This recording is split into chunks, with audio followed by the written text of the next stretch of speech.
नमस्ते एवरीवन, क्या हाल चाल है। चैप्टर नंबर 12 पढ़ेंगे अपन बीपीएससी 142 के अंदर अफ्रीका व दक्षिण अमेरिका के प्रति भारत की नीति। तो इस चैप्टर में अपन भारत के संबंध देखेंगे अफ्रीका के देशों के साथ में और दक्षिण अमेरिका के जो देश है उनके साथ में। सबसे पहले तो परिचय पढ़ लेते हैं। भारत अफ्रीका महाद्वीप के बीच देखो, सबसे पहले अपन भारत और अफ्रीका का देखेंगे, फिर भारत और दक्षिण अमेरिका का देखेंगे। तो पहला पार्ट है भारत अफ्रीका। तो देखो, भारत अफ्रीका महाद्वीप के बीच हजारों वर्ष पुराने ऐतिहासिक, राजनीतिक, आर्थिक और सांस्कृतिक संबंध रहे हैं।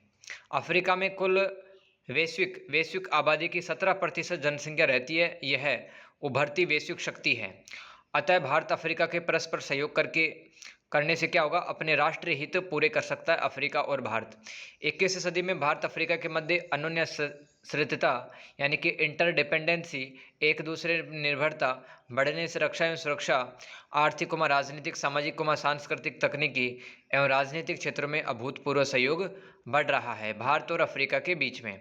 भारत ने 1955 के बांडुंग घोषणा व गुटनिरपेक्ष आंदोलन के माध्यम से भारत के देशों के हितों को आगे बढ़ाया है। भारत व अफ्रीका दोनों ही उपनिवेशवाद विरोधी यानी कि दोस्तों मतलब जो जिन्होंने गुलाम बनाया उनका विरोध किया है एशिया और अफ्रीका ने, भारत और अफ्रीका ने रंगभेद व नस्लवाद विरोधी रहे। अब भारत अफ्रीकी मंच शिखर सम्मेलन के माध्यम से दोनों के संबंधों में प्रगति हुई है। अफ्रीका के प्राकृतिक संसाधन भारत के आर्थिक विकास में योगदान देते हैं। साथ ही भारतीय कंपनियां अफ्रीका में स्थापित की गई हैं, जिससे अफ्रीकी अर्थव्यवस्था में तेजी आएगी और वहां के लोगों को रोजगार मिलेगा, नौकरियां मिलेंगी। भारत के लिए अफ्रीका का क्या महत्व है, पढ़ लेते हैं। अगर भारत के संबंध अफ्रीका से अच्छे रहते हैं तो भू रणनीतिक दृष्टि से हॉर्न ऑफ अफ्रीका क्षेत्र में, दोस्तों horn of Africa Eritrea Somalia के पास में एक समुद्र का एक इलाका है जहां पर दोस्तों समुद्री लुटेरे रहते हैं, वो इलाका हॉर्न ऑफ अफ्रीका कहलाता है। अगर अफ्रीका और इंडिया के रिलेशंस अच्छे रहते हैं तो इस क्षेत्र में भारत के जो जहाज है वो सुरक्षित रहेंगे। तो भारत अपनी सुरक्षा सुनिश्चित कर सकता है इस क्षेत्र में, क्योंकि इस क्षेत्र में कट्टरपंथी समूह समुद्री लुटेरे रहते हैं जो कि संगठित अपराध यानी कि ग्रुप में रहकर क्राइम करते हैं, ऑर्गेनाइज्ड क्राइम करते हैं। हॉर्न ऑफ अफ्रीका यानी कि सोमाली पठार क्या चीज़ है, यह पूरी अफ्रीका का भू रणनीतिक क्षेत्र जिसमें निम्न देश आते हैं: Ethiopia, Eritrea, Somalia, Sudan, Djibouti, Kenya, दक्षिणी सूडान और युगांडा। ये हॉर्न ऑफ अफ्रीका क्षेत्र में आते हैं। अफ्रीका महाद्वीप में खनिजों एवं कीमती धातुओं के प्रचुर भंडार है। यहाँ कृषि हेतु पर्याप्त जमीन है। भारत अफ्रीका के कृषि क्षेत्र में निवेश करके अपनी खाद्य आवश्यकता पूरी कर सकता है। अफ्रीका भारत को संयुक्त राष्ट्र के मंचों पर अनेक मुद्दों पर समर्थन देता है, जैसे भारत की यूएनएससी में स्थायी सीट हेतु समर्थन देता है अफ्रीका। नामीबिया व नाइजर भारत को यूरेनियम तथा दक्षिण अफ्रीका भारत को प्लेटिनम व क्रोमियम जैसी कीमती धातु उपलब्ध करवाता है। साथ ही अफ्रीका देशों से भारत कच्चा तेल, गैस, चमड़ा वगैरह भी मंगवाता है, आयात करता है। भारत अफ्रीका के संबंधों का विकास देख लेते हैं। भारत के अफ्रीका से संबंध प्राचीन काल से रहे हैं। आधुनिक काल में महात्मा गांधी ने संबंधों की नींव रखी। आपको सबको पता है कि दक्षिण अफ्रीका में उन्होंने नस्लभेदी जो आंदोलन है वो चलाए थे वहाँ पे, ठीक है, और लोगों को अधिकार दिलवाए थे अनेकों प्रकार के। उन्होंने वहाँ भारतीयों व अश्वेतों यानी कि जो स्किन टोन जिनका ब्लैक रहता है पर हो रहे अत्याचारों के विरुद्ध आवाज़ उठाई। जवाहरलाल नेहरू ने 1955 बांडुंग सम्मेलन में अफ्रीका व एशिया की एकता की बात कही। गुटनिरपेक्ष आंदोलन में भारत ने अफ्रीका के हितों को आगे बढ़ाया। 1970 और 90 के दौरान भारत ने अफ्रीका में नस्लवाद और रंगभेद के विरुद्ध अपना अभियान जारी रखा। 1991 में भारत में आर्थिक सुधार लागू होने के बाद संबंधों को एक नई ऊंचाई मिली। सभी को पता है वैश्वीकरण, निजीकरण और उदारीकरण लागू हुआ था 1991 के बाद भारत में। उसके बाद में अच्छे संबंध बन गए अफ्रीका और भारत के। 2000 ईस्वी के बाद भारत द्वारा अफ्रीकी देशों के साथ बेहतर संबंध बनाने हेतु उठाए गए कदम देख लेते हैं। IBSA यानी कि इंडिया, ब्राज़ील और साउथ अफ्रीका एक संगठन का नाम है जिसमें 3 देश शामिल हैं। वह ब्रिक्स के माध्यम से सहयोग आगे बढ़ाया गया। द्विपक्षीय बहुपक्षीय संबंधों में सुधार हुआ। अफ्रीका के क्षेत्रीय संगठनों जैसे पूरी अफ्रीकी समुदाय EAC, दक्षिणी अफ्रीकी विकास समुदाय SADC के साथ सहयोग बढ़ाया गया। अफ्रीका में रह रहे प्रवासी भारतीय समुदायों के लिए बेहतर रणनीति बनाई गई। 9 जुलाई 2002 ईस्वी को अफ्रीकी संघ की स्थापना हुई। उसके बाद भारत का अफ्रीका से जुड़ाव मजबूत हो गया। लेकिन 2000 ईस्वी में चीन ने forum of for Africa and China cooperation की शुरुआत कर दी, ठीक है। तो कोऑपरेशन मतलब सहयोग। फोरम माने मंच, तो अफ्रीका और चीन के बीच सहयोग के लिए एक मंच स्थापित किया चीन ने। चीन ज़्यादा करीब आ गया अफ्रीका के, तो भारत के लिए चिंता खड़ी हो गई, जिससे चीन अफ्रीका के बीच मित्रता बढ़ रही है, जो भारत के लिए चुनौती का काम करता है। भारत में अफ्रीका देखो अफ्रीका में भारत तो मई 2017 में अफ्रीकी विकास बैंक की बैठक में भारत अफ्रीका के बीच व्यापारिक सहयोग बढ़ाने की वार्ता की गई। भारत की अनेक सरकारी व निजी क्षेत्रीय कंपनियां अफ्रीका में निवेश करती है, इन्वेस्टमेंट कर रही हैं। इंडिया की कंपनी वहाँ पे पैसा अपना डाल रही हैं अफ्रीका में। भारत ने द्विपक्षीय बहुपक्षीय रूप से जुड़कर अपने व्यापार को मजबूत किया। भारत अफ्रीका फोरम शिखर सम्मेलन IAFS के कारण भारत व अफ्रीका का अनेक क्षेत्र में सहयोग बढ़ा। भारत ने अफ्रीका को 10 बिलियन अमेरिकी डॉलर देने का वादा किया है। भारत ने अपनी आर्थिक वृद्धि और विकास हेतु एजेंडा 2063 बनाए। भारत इस योजना में अफ्रीका का रणनीतिक आर्थिक रूप से सहयोग करता है। भारत भी मेक इन इंडिया अभियान के तहत विनिर्माण क्षेत्र को मजबूत कर रहा है। अफ्रीका व भारत मिलकर इंजीनियरिंग बायोटेक्नोलॉजी डिफेंस क्षेत्र एंटरटेनमेंट क्षेत्र में परस्पर एक दूसरे का सहयोग करके एशिया अफ्रीका संबंधों को मजबूत कर रहे हैं। इस हेतु अफ्रीकी संघ भारत को कच्चा माल उपलब्ध करवाएगा और भारत परिष्कृत सामान यानी कि जो रेडीमेड आइटम है वो अफ्रीका के बाज़ारों में उपलब्ध करवाएगा। भारत अफ्रीका व्यापार पढ़ लेते हैं गाइज। वित्तीय वर्ष 2022 से लेकर 23 में भारत व अफ्रीका के व्यापार में 9.26% की वृद्धि हुई। द्विपक्षीय व्यापार लगभग 100 बिलियन अमेरिकी डॉलर पहुंच गया। ये बायलैटरल ट्रेड कहते हैं इसको इंग्लिश में। द्विपक्षीय व्यापार में इसमें क्या होता है, दोनों साइड से व्यापार होता है, तो दो पक्ष।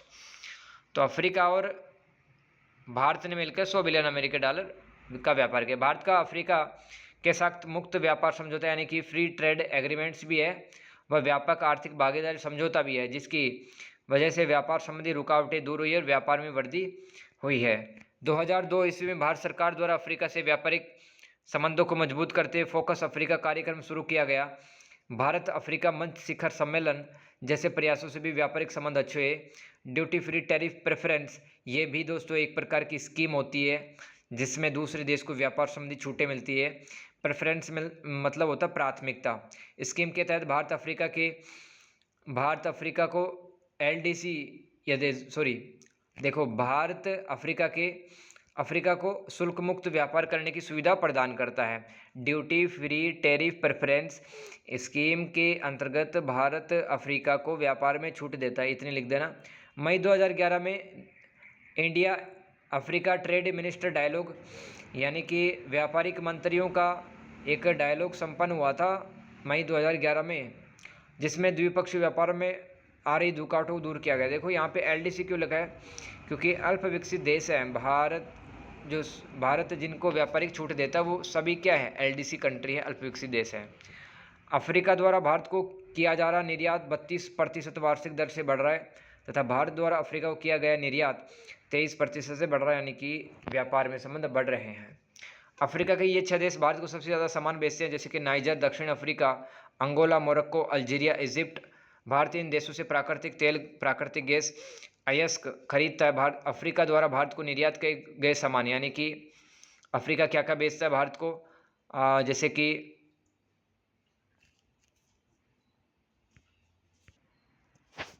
तो अफ्रीका से हम क्या खरीदते हैं, आप लिख सकते हैं, यहाँ पे मैंने लिखा नहीं है, आप लिख लेना।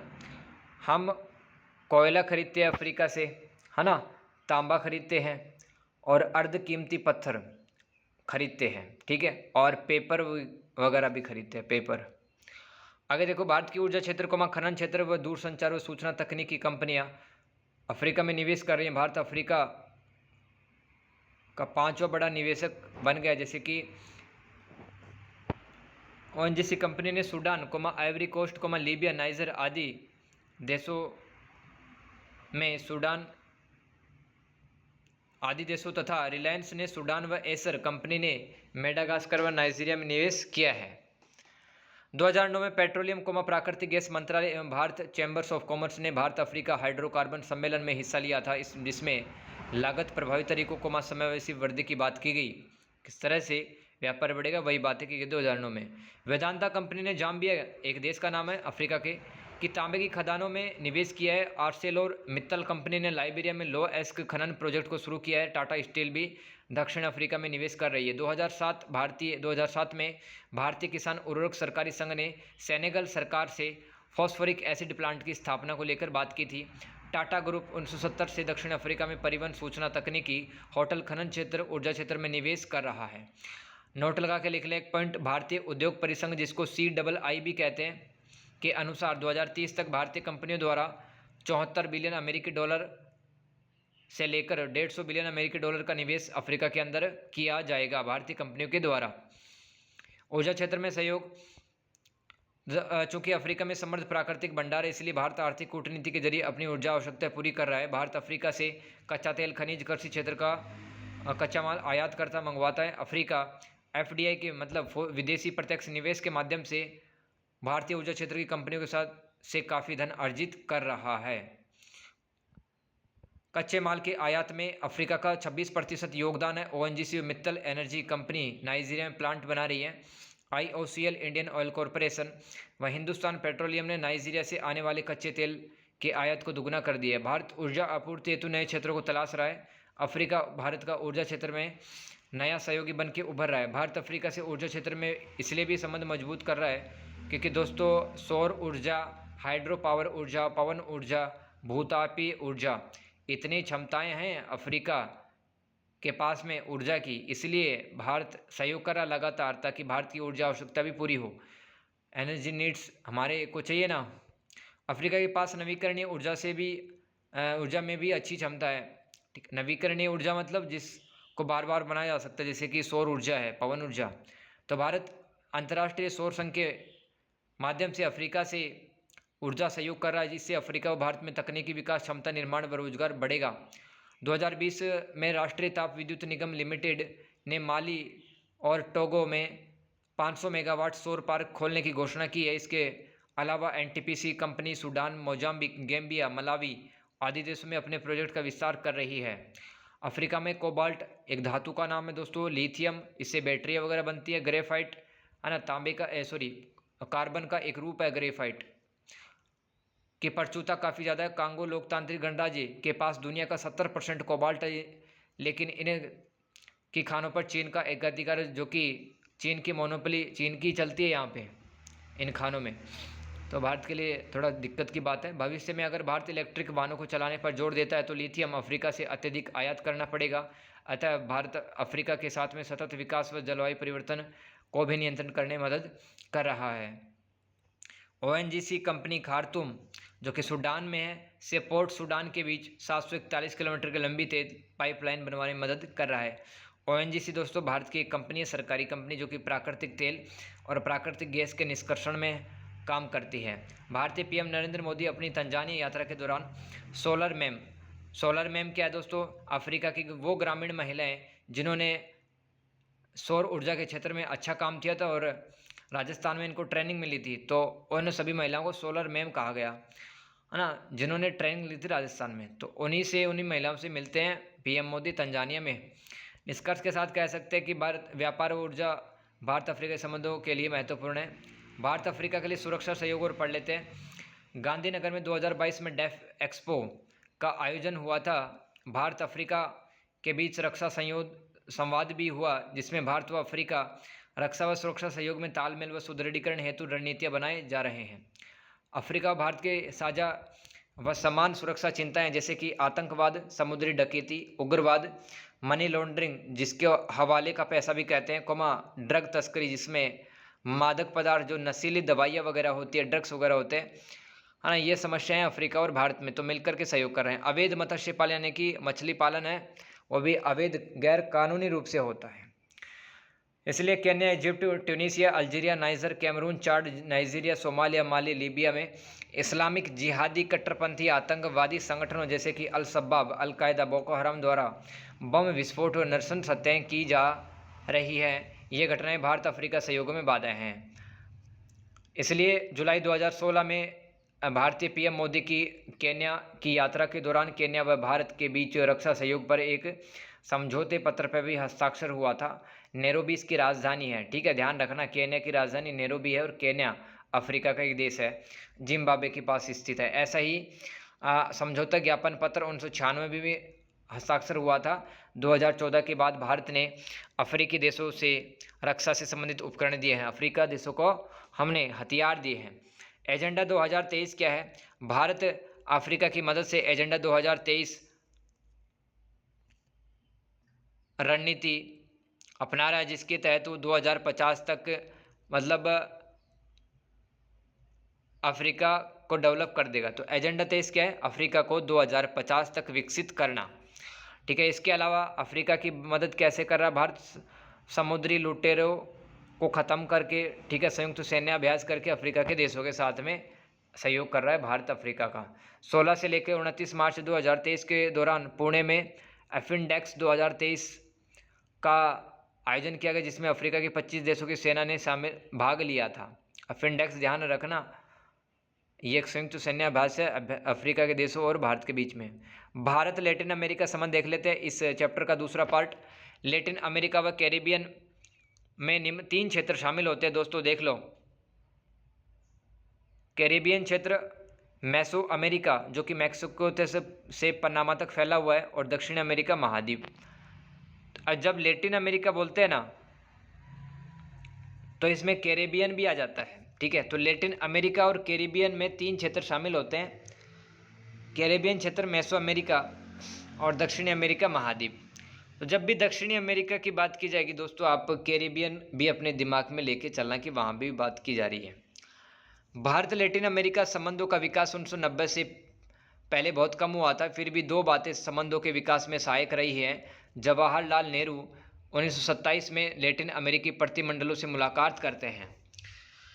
1917 में एमएन रॉय ने मैक्सिकन कम्युनिस्ट पार्टी को विकसित करने में योगदान दिया था। देखो लैटिन अमेरिका का नक्शा देखो आप, लैटिन अमेरिका में 3 देश आते हैं, 3 क्षेत्र आते हैं, ध्यान रखना। लैटिन अमेरिका में 3 देश आते हैं, 3 क्षेत्र आते हैं।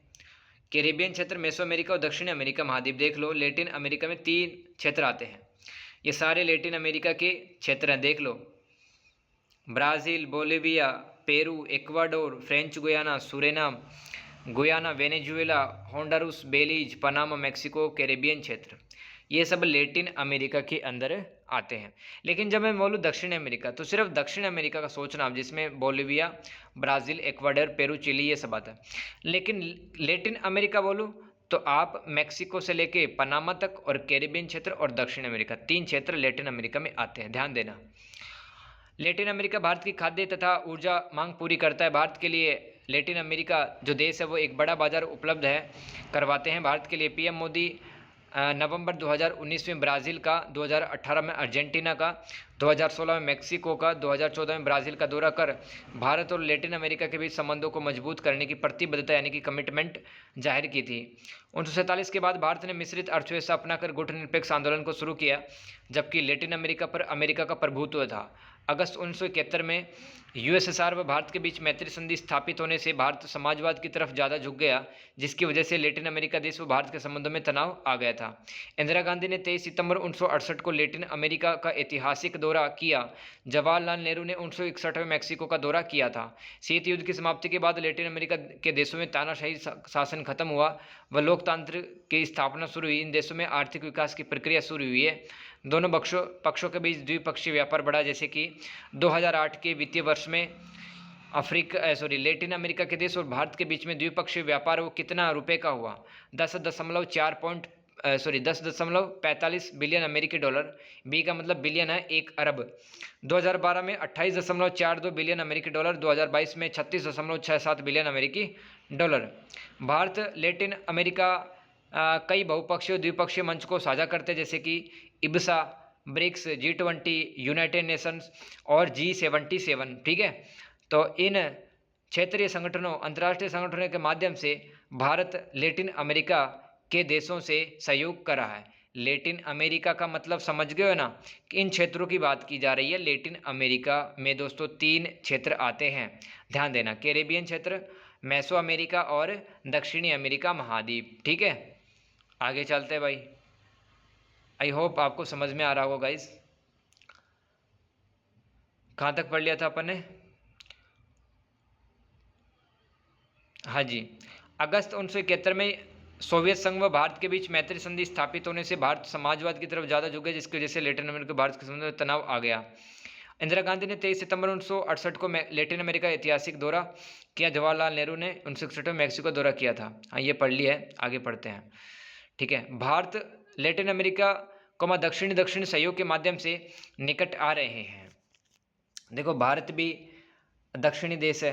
एक ग्लोब में मैंने आपको बताया था, एक धरती है ना, उस धरती के बीचों बीच एक रेखा को गुजरती है, भूमध्य रेखा। उस रेखा के नीचे जो देश आते हैं वो दक्षिण के देश कहलाते हैं। उसमें भारत शामिल है और लैटिन अमेरिकी देश शामिल है। तो दक्षिण सहयोग भी हो रहा है दोनों क्षेत्रों के बीच में, और निकट भी आ रहे हैं, पास आ रहे हैं। IMF और वर्ल्ड बैंक और UNSC में सुधार की मांग करते हैं भारत और लैटिन अमेरिकी देश। आर्थिक संबंध पढ़ लेते हैं दोनों के बीच। भारतीय वाणिज्य मंत्रालय ने 1997 में फोकस LAC नामक निर्यात प्रोत्साहन रणनीति शुरुआत की थी, जिसका मकसद क्या था? निर्यात संवर्धन परिषदों, वाणिज्य एवं उद्योग मंडल एवं एग्जिम बैंक, ECGC। ये एग्जिम बैंक क्या है? इम्पोर्ट एक्सपोर्ट बैंक है। ठीक है, ECGC मतलब एक्सपोर्ट क्रेडिट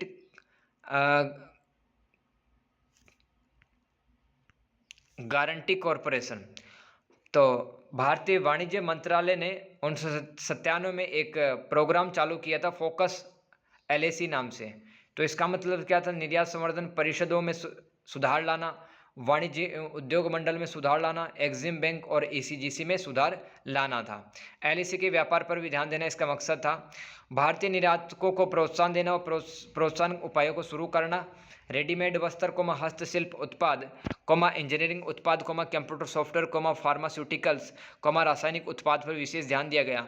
भारत ने मर्कोसूर समूह में क्या कौन से देश आते हैं? ब्राज़ील, अर्जेंटीना, उरुग्वे, पराग्वे व चिली के साथ PTA का मतलब प्रेफरेंशियल ट्रेड एग्रीमेंट से व्यापार में सुगमता होगी। तो देखो, भारत ने मर्कोसूर समूह के साथ में PTA को साइन किया है। इससे क्या होगा? व्यापार में बढ़ावा मिलेगा लैटिन अमेरिका के देश और भारत के बीच में। इसी के साथ भारतीय कंपनियों ने LAC देशों में $15 बिलियन अमेरिकी डॉलर का निवेश निम्न क्षेत्रों में किया है: कृषि, ऊर्जा, सूचना तकनीकी जिसको IT कहते हैं, और फार्मास्यूटिकल्स उत्पाद, विनिर्माण और ऑटोमोबाइल्स मतलब वाहन से संबंधित। कुल वैश्विक निर्यात का भारत लैटिन अमेरिका देशों को 1/3 कार्यों का निर्यात करता है। यानी कि पूरी दुनिया में भारत अगर 3 कार्य बेचता है दुनिया के देशों को, तो एक कार्य उसमें लैटिन अमेरिका में जाती है। Chile, Peru, Colombia, Ecuador, Mexico, Panama, Guatemala भारतीय ऑटोमोबाइल क्षेत्र के बाजार हेतु बड़े बाजार उपलब्ध हैं। यानी कि टाटा, महिंद्रा ये सब अपनी गाड़ियां यहाँ पे बेच सकती हैं। Bharat Brazil, Mexico, Colombia, Guyana से प्राकृतिक तेल खरीदता है और 2022 में एक खरीद $7 बिलियन अमेरिकी डॉलर की थी।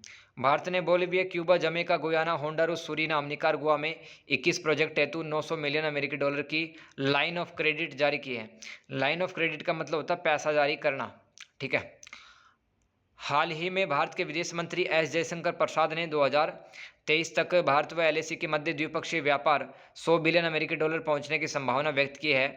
20 लैटिन अमेरिकी देशों की कंपनियों ने भारत में निम्न क्षेत्रों में $1 बिलियन अमेरिका डॉलर का निवेश किया, जैसे कि कौन से क्षेत्र में? स्टील, मल्टीप्लेक्स है ना, सिनेमा, बस असेंबली यानी कि बसों को जोड़ना, ऑटो पार्ट्स यानी कि जो मोटर गाड़ी के जो पुर्जे होते हैं, उपकरण होते हैं, इलेक्ट्रिक मोटर्स।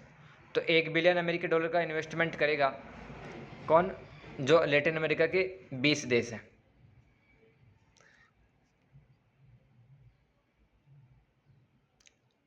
अर्जेंटीना में 14 भारतीय कंपनियां विभिन्न क्षेत्रों में काम कर रही, जैसे कि IT, विनिर्माण, सौंदर्य प्रसाधन, कृषि, रसायन एक्सेट्रा यानी कि आदि। 35,000 लैटिन अमेरिकी व्यक्ति भारतीय कंपनियों के लिए आउटसोर्सिंग का काम करते हैं, यानी कि भारत की कंपनियां, लेकिन भारतीय कंपनियों के जो कर्मचारी हैं वो लैटिन अमेरिका से हैं। ठीक है, उनसे वो काम करवाती है, तो आउटसोर्सिंग इसी को कहते हैं। 2021 में लैटिन अमेरिका देशों को भारत से 12 से लेकर 16 बिलियन अमेरिका डॉलर का विदेशी प्रत्यक्ष निवेश प्राप्त हुआ, जबकि चीन से 159 बिलियन अमेरिकी डॉलर का प्राप्त हुआ। तो अभी भी काफ़ी पीछे है दोस्तों। चीन की जो कंपनियां यहाँ पे कितना पैसा डाल रही हैं? 159 बिलियन अमेरिकी डॉलर, जबकि हम कितना डाल रहे हैं? 12 से लेकर 16। तो अभी हमें और ज़्यादा पैसे निवेश करने की ज़रूरत है। भारत और लैटिन अमेरिका देशों के बीच में राजनयिक संबंध देख लो। 1990 के बाद भारत लैटिन अमेरिका के बीच आयात निर्यात बढ़ने से संबंधों में सुधार हुआ है। वर्तमान में दोनों पक्ष दोनों पक्ष यूएनएससी व यूएन के अंतर्राष्ट्रीय मंचों में सुधार की बात करते हैं। भारत एलएसी निम्न मंचों की मदद से परस्पर सहयोग कर रहे हैं, जैसे कि ब्रिक्स, IBSA, G4 जिसमें 4 देश हैं, भारत, ब्राज़ील, जर्मनी और जापान। IBSA में कौन से हैं? 3 देश है ना, इंडिया, ब्राज़ील और साउथ अफ्रीका। इन समूह में शामिल देश उभरती हुई अर्थव्यवस्थाएं 21वीं सदी में समान समस्याओं जैसे कि असमान आय, गरीबी को कम करना, है ना, ये सब जो मुद्दे हैं वो लैटिन अमेरिका के देशों और भारत मिलकर के सोल्व कर रहे हैं। भारत और कैरिबियन देशों में कौन कौन से ऐसे, जैसे कि त्रिनिदाद आता है, ये दाद है, वाद नहीं है, त्रिनिदाद और टोबैगो, सूरीनाम, गुयाना, ये कुछ देशों के नाम हैं। कैरिबियन, देखो कैरिबियन एक क्षेत्र का नाम है जिसमें काफ़ी सारे देश आते हैं और टापू वाले देश है, बड़े खूबसूरत देश है ना, के बीच भौगोलिक दूरी अधिक है, साथ ही आर्थिक स्तर व संस्कृति भी अलग है, इसी वजह से इसी वजह से 1990 से पहले दोनों देशों के बीच ज़्यादा सहयोग नहीं हुआ, लेकिन वैश्वीकरण के दौर में दोनों क्षेत्रों की अंतर्निर्भरता बढ़ी है। 2021 में नरेंद्र मोदी ने पराग्वे व डोमिनिकन रिपब्लिक में दूतावास खोलने की घोषणा की है। हाल ही में एस जयशंकर प्रसाद, जो कि हमारे विदेश मंत्री ने Guyana, Panama, Colombia, Dominican Republic का दौरा किया था तथा फार्मास्यूटिकल्स, आधारभूत ढांचा, खनन क्षमताओं के सहयोग पर बात करने की बात कही है। 2018 में वेंकैया नायडू, जो कि भारत के उपराष्ट्रपति थे, के लैटिन अमेरिकी देशों के 3 देशों के साथ यात्रा की थी, ग्वाटेमाला, पनामा, पेरू, 3 जगह गए थे वहाँ पे, ठीक है। तो इस यात्रा का काफ़ी महत्व रहा था, है ना। 2018 में भारत के राष्ट्रपति रामनाथ कोविंद सूरीनाम गए तथा 2019 में चिली गए थे। नरेंद्र मोदी ने भी 13वीं जो G20 की बैठक थी उनमें भाग लेने के लिए अर्जेंटीना गए थे। इस प्रकार मंत्री स्तरीय दौरे व बढ़ने से वह भारत और LAC के संबंध मजबूत हुए हैं, राजनयिक रूप से भी, राजनीतिक रूप से भी, यानी कि पॉलिटिकल वे में भी और डिप्लोमेटिक तरीके से भी हमारे संबंध अच्छे हो रहे हैं। 2021 में भारत और त्रिनिदाद और टोबैगो के बीच विदेशी कार्यालय परामर्श यानी कि फॉरेन ऑफिसर कंसल्टेशन का दूसरा राउंड संपन्न हुआ, जिसमें कोविड-19 के दौरान जो आ रही समस्याओं पर विचार करके स्वास्थ्य एवं फार्मा, सूचना संचार तकनीकी, विज्ञान एवं तकनीकी, अंतरिक्ष, नवीकरणीय ऊर्जा, खाद्य प्रसंस्करण, कृषि, पर्यटन व होटल क्षेत्र में सहयोग बढ़ाने की बात की गई थी। इस परामर्श में एक प्रकार का ये दोस्तों डायलॉग था, ठीक है, एक प्रकार की मीटिंग थी, विदेश कार्यालय परामर्श, जो कि भारत और त्रिनिदाद टोबैगो के बीच में हुई थी, है ना। तो इनमें इस तरह की बातें की गई।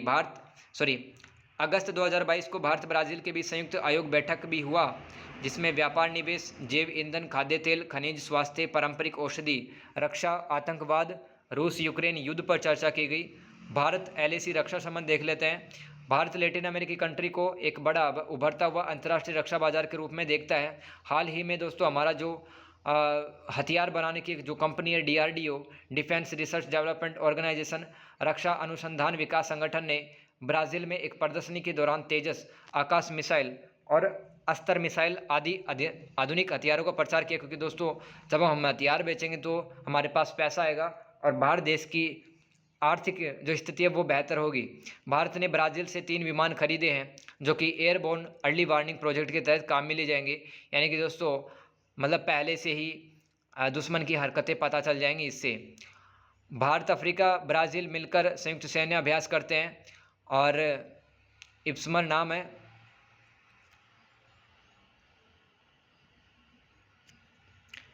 तो इप्समर की सहायता से भारत, अफ्रीका, ब्राज़ील के जो देश हैं वो समान चुनौतियों से निपटने की अभ्यास करते हैं। हाल ही में भारत द्वारा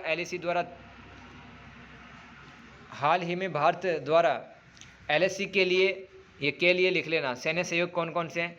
गुयाना पुलिस को हमने 2 बख्तरबंद, ये बख्तरबंद नहीं बख्तरबंद है, वाहन व 1 रैपिड इंटरवेंशन वाहन बेचा है। होंडुरास सेना को हमने 139 अशोक लीलैंड ट्रकों की बिक्री की है। अर्जेंटीना, उरुग्वे, बेलीज को महिंद्रा ट्रकों की बिक्री की है। चिली सेना को हमने 29 महिंद्रा के मार्क्समैन वाहन दिए हैं। पेरू को 2 ध्रुव टैंकों की बिक्री की है। इक्वाडोर को 7 ध्रुव हेलीकॉप्टर दिए भारत ने और सूरीनाम को 3 चेतक हेलीकॉप्टर भारत ने दिए हैं। भारत LAC देशों के बीच आई सैन्य खरीद के दौरान आ रही प्रशासनिक वित्तीय समस्याओं को दूर किया जा रहा है। अधिकांश लैटिन अमेरिका देश व कैरिबियन क्षेत्र किसी बाहरी और बड़े संघर्ष से दूर हैं। साथ ही 1957 की tlatelolco की संधि लैटिन अमेरिका देशों ने हस्ताक्षर की हुई है, जिसके अनुसार एलएसी देशों में नाभिकीय हथियार प्रतिबंधित होंगे।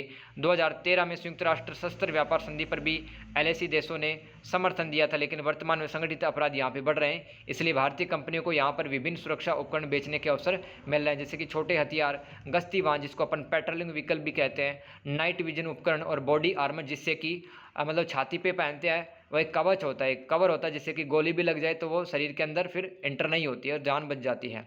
2017 के बाद लैटिन अमेरिकी देशों ने साइबर अपराध भी बढ़े हैं, यहाँ पर साइबर अपराध भी बढ़ रहे हैं। अतः भारत के तकनीकी विशेषज्ञों की मांग लगातार बढ़ती जा रही है। यहाँ पे वर्तमान में कोलंबिया, वेनेजुएला, गुयाना में संघर्ष बढ़ रहे हैं। अतः इन क्षेत्रों में शांति बनाए रखने हेतु यहाँ की सेनाएं भारत के रक्षा उपकरणों का इस्तेमाल कर रही है। हालांकि चीन एलएसी रक्षा बाजार में भी भारत का एक मजबूत प्रतिद्वंदी है, जो भारत हेतु चुनौती है। निष्कर्ष क्या लिखेंगे? भारत लैटिन अमेरिका अपने राष्ट्रीय हितों की पूर्ति परस्पर सहयोग के माध्यम से कर रहे हैं। भारत लगातार एलएसी के साथ अपने राजनयिक मिशनों की संख्या लगातार बढ़ा रहा है ना, यानी कि भारत के प्रधानमंत्री भी जाते हैं और भारत के जो दूतावास के अधिकारी है वो भी जाते हैं इन देशों में, तो वो ऐसे मिशन कहलाते हैं राजनयिक मिशन, डिप्लोमेटिक मिशन। साथ ही भारत एलएसी के साथ कनेक्टिविटी, भाषाई सांस्कृतिक अवरोध यानी कि रुकावटों को दूर करने की कोशिश कर रहा है। भारत एलएसी के मर्कोसूर, कैरिकॉम, केन, SICA आर्थिक ब्लॉकों के साथ निरंतर सहयोग को आगे बढ़ा रहा है। एलएसी देशों द्वारा भारत अपने मेक इन इंडिया अभियान को लगातार सफल बना रहा है। ठीक है, तो दोस्तों देखो, ये मर्कासूर अभी बताया है एक संगठन समूह है जिसमें Argentina, Brazil, Paraguay, Uruguay, Venezuela 5 देश आते हैं। कैन एक समूह जिसमें बोलिविया, कोलंबिया, इक्वाडोर और पेरू है। कैरिकॉम इसमें बहुत सारे देश हैं, है ना। कैरिबियन क्षेत्र के इसमें देश शामिल हैं, एंटीगुआ और Barbuda, Bahamas, Barbados, Belize, Saint Kitts and Nevis, Saint Lucia, Jamaica, Montserrat, Dominica, Grenada, Guyana, Saint Vincent और ग्रेनेडाइस, सूरीनाम, त्रिनिदाद एवं टोबैगो। सीका में ये देश शामिल है, Belize, Guatemala, El Salvador, Honduras और निकारागुआ, कोस्टारिका, पनामा। ठीक है, सीका की फुल फॉर्म देख लो, सेंट्रल अमेरिकन इंटीग्रेशन सिस्टम। तो दोस्तों इस तरह से हमने जो चैप्टर नंबर ये आपका 12 था, ठीक है, BPS 142 में, इसको बहुत अच्छे से खुशी खुशी से पढ़ लिया है।